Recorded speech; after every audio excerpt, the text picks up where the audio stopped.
وحده والصلاة والسلام على من لا نبي بعده فأعوذ بالله من الشيطان الرجيم بسم الله الرحمن الرحيم ما كان محمد أبا أحد من رجالكم ولكن رسول الله وخاتم النبيين وقال رسول الله صلى الله عليه وسلم أنا خاتم النبيين لا نبي بعدي۔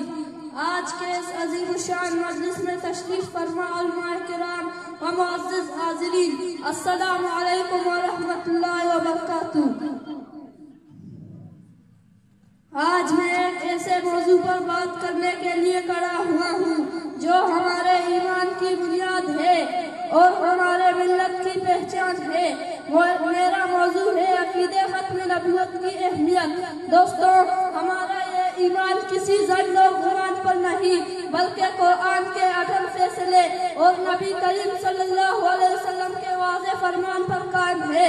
اللہ تعالیٰ نے ہمیشہ کے لیے قرآن میں اعلان فرمایا، ما کان محمد ابا احد من رجالکم ولکن رسول اللہ وخاتم النبیین۔ پیارے دوستوں، ختم نبوت ہمارا جان ہے، ختم نبوت ہمارے پہچان ہے، ختم نبوت ہمارا ایمان ہے۔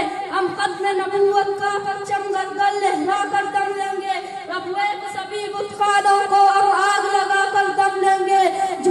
جو اس مرزائی کانے کو کافر نہ کہا وہ کافر ہے، اور پیر جوان کے دل میں ہم یہ بات مٹا کر دم لیں گے۔ جب باری ختم نبوت کی آئی تو جنگ امام 1200 صحابہ شہید ہوئے۔ جب باری ختم نبوت کی آئی تو بر صغیر میں لاکھوں لوگوں نے قربانی دی۔ جب باری ختم نبوت کی آئی تو سید عطا اللہ شاہ بخاری نے 11 سال جیل کاٹی۔ ہاں، ختم نبوت کے لیے مجاہدوں نے جیلوں کو آباد کی، ختم نبوت کے لیے بچے عزیز کروائے، ختم نبوت کے لیے لوگوں نے اپنا تن من دن قربان کی۔ اب